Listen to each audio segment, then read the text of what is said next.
सनातन धर्म की जय हो। संपूर्ण रामायण भाग 65। आज हम सुनेंगे हनुमान जी का लंका में आग लगाना। तो जब हनुमान जी को रावण मार डालने की आदेश देता है तभी फिर क्या होता है, देव योग से आ गए तुरंत विभीषण राय, बोल उठे हो रहा है ये कैसा अन्याय। हे भाई कुछ तो सोचो समझो, सर्वत्र क्षमा है दूतों को। दूतों को कहीं भी मारा नहीं जाता है, हर जगह क्षमा किया जाता है। हे भाई कुछ तो सोचो समझो, सर्वत्र क्षमा है दूतों को। ऐसा न करो जग धिक्कारे लंकापति की करतूतों को। फिर राजसभा है ये राजन, अन्याय ना यहाँ कीजिएगा। देना ही है यदि दंड इसे तो अवसर देख दीजिएगा। अब तो सब कहने लगे यही यही है न्याय, बोल उठा रावण करो फिर तो अन्य उपाय। बे पूछे पूछ घुमा कपि ने, उद्यान उजाड़ा सारा है। अतएव नि पूछा इसे करो, अब ये आदेश हमारा है। घी और तेल से वस्त्र भिगो, बंधवाओ पूंछ में बानर की।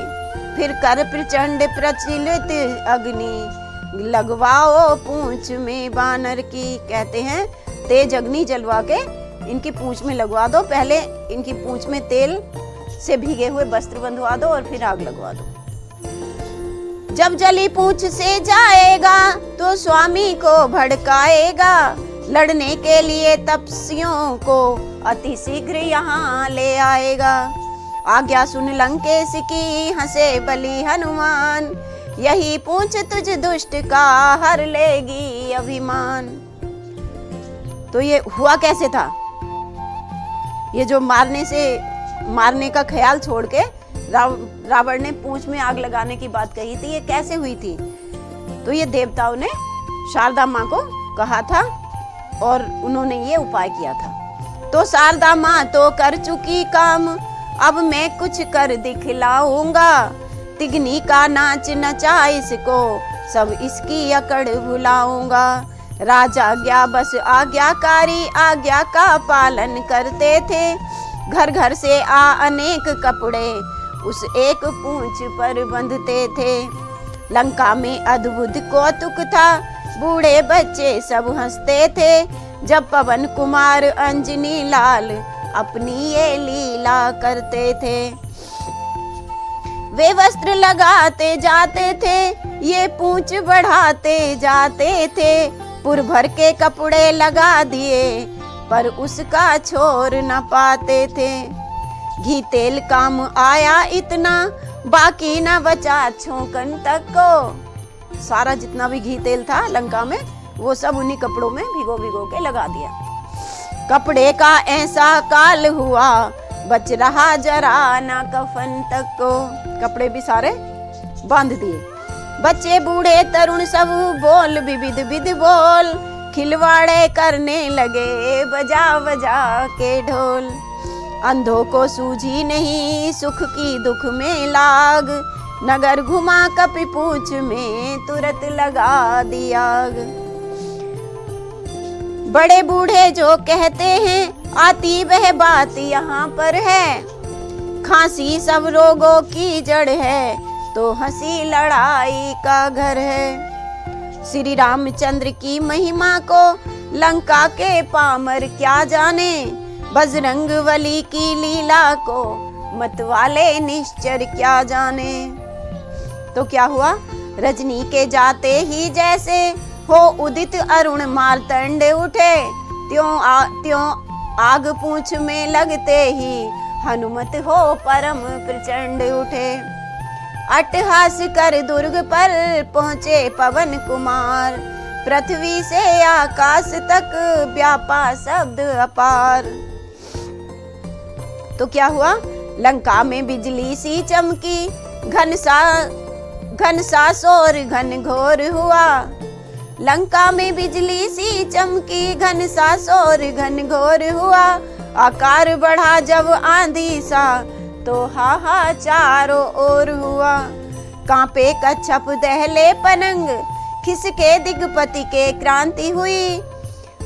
मही गगन हिले गिरिधरणी धसे, अति प्रबल प्रलय सी भ्रांति हुई। चल पड़ी हवाएं 49, तरु टूट टूट गिरते थे।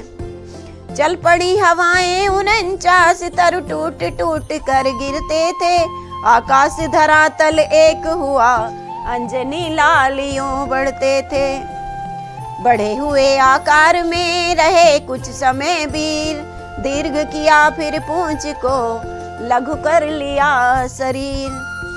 चढ़कर उन कंगूरों को कलशों को ढाने लगे बजरंग बली। फिर एक ठोर पर बैठ गए, लागूल घुमाने लगे बली। हरि के द्रोही निश्चर गण को करनी का स्वाद चखाते थे। प्रत्येक दिशा में घूम घूम जलतों को और जलाते थे। जहां आग लगी हुई थी वहां भी वो फिर फिर के दोबारा आग लगा रहे थे। साए साए बढ़ने लगा ज्वाला का विस्तार, धाएं धाएं जलने लगे असुरों के घर द्वार। कोठा में धक धक आग लगी, नर नारी व्याकुल फिरते थे। चेती प्रचंड चंडी ऐसी, ग्रह खंड खंड हो गिरते थे। जब ऊपर की लपटें उठी, चलता रथ रुका दिवाकर का। जो आग की लपटें थी वो इतनी ऊंची हो गई कि आकाश तक पहुंच गई। जो सूर्य भगवान का रथ था वो भी ठहर सा गया। जब ऊपर को लपटें उठी, चलता रथ रुका दिवाकर का। सारा त्रिकूट गिरि भवक उठा, जल लगा खौलने सागर का। पति को पत्नी, बेटे को माँ, अग्रज को अनुज बुलाते थे। लंका नगरी के नर नारी सब हाहाकार मचाते थे। तो चंडी जगी आग लगी, हाय हाय कैसे हुई। घर जला अटारी जली, सब जला पिटारी जली। मार है पुकार है अपार चीत्कार है, मारा हमें लंकेश का हो जाए सत्यानाश। अब सारी प्रजा जो थी लंका की वो रावण को गालियां देने लगी। मारा हमें लंकेश का हो जाए सत्यानाश। बाहर जले भीतर जले, धरती जले आकाश, जानकी ना आई हाय। अब सीता जी को कहती है, सारी जो लंका के वासी थे वो कहते हैं, जानकी ना आई हाय, जानकी घड़ी है आई। चंडी जगी आग लगी, हाय हाय कैसे लगी। और इस तरह का वहां पे जो था प्रचंड आग का सीन चल रहा था। हाहाकार निराहार यह गरज उठा दसमात, हाहाकार निहार यह गरज उठा दसमात। होठ काट कर दांत से मींजे दोनों हाथ। रावण भी इस सीन को देखकर परेशान हो गया। और इसी के साथ हम आज अपनी कथा को यहीं विराम देते हैं और कल हम सुनेंगे हनुमान जी का काल को पकड़ना और सीता जी से विदा लेना। रामायण के पिछले भाग देखने के लिए साहित्य संगम की संपूर्ण रामायण प्लेलिस्ट पर जाएं। वीडियो को लाइक करें, चैनल को सब्सक्राइब करें और हमारी वीडियो आपको कैसी लगती है कमेंट करके बताएं।